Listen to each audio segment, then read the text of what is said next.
हादसा हुआ था और उस ट्रेन में मालगाड़ी की भैंसों का गला था, इनमें बहुत सारी भैंसें होंगी 50 इंडिया से लाखों गिफ्ट पहुँच गए और वो तस्वीर और वो सारी खबर जगह भाग यानी परिंदे कितने हुआ करते थे हमारे पास।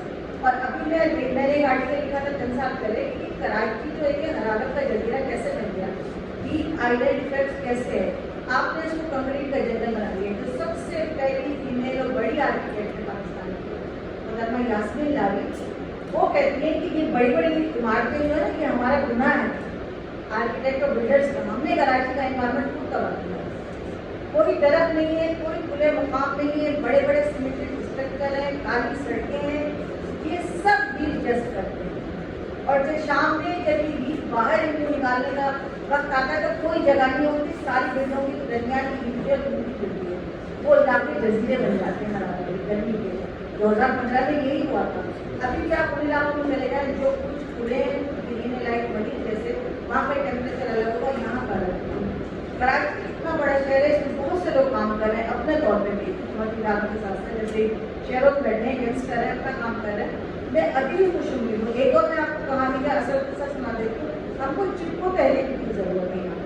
ये सबसे पहली इन्वायरमेंट की तहरीक समझी जाती है, आज से बहुत पहले, पाकिस्तान बनने से पहले हिमाचल प्रदेश में जो जंगलात भरे गए थे हिमालय के दामन में, उनका ठेका दिया गया, गवर्नमेंट ने दे दिया, शायद इंदिरा गांधी की तो उसका ठेका दे दिया गया। सारे गाँव वालों ने जांच किया कि हम दरख्त कटने देंगे, सारे गाँव वालों ने कौन होता है, कोई निराश करते किसी भी चीज़ और फिर हुकूमत गुजारे चला उसको दरख्त काटने के लोगों को दिया कि जब उनके मठ बाहर गए थे सिर्फ औरतें गाँव को। अब जब औरतों ने कुल्हाड़े और उन लोगों को देख लिया तो उन्होंने कहा कि अब एक ही सूरत है कि हम अपनी जान ले सकें।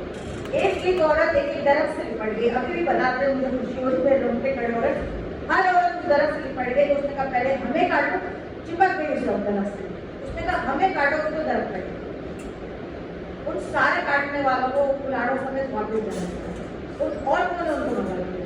ये जज्बा कराची में क्यों ये दरख्त की कटाई के लिए क्यों नजर नहीं आता, दरख्त लगाने के लिए।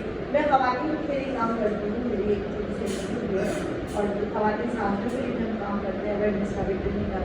मैं बहुत पूरी उम्मीद हूँ कि अगर खवातीन इस तरफ तवज्जो कर लें, एक दरख्त को परवान चढ़ाना क्या मुश्किल काम है किसी खातून के। अगर कोई छोटा सा बच्चा बड़ा करके 25 साल में मर्द बना सकती है तो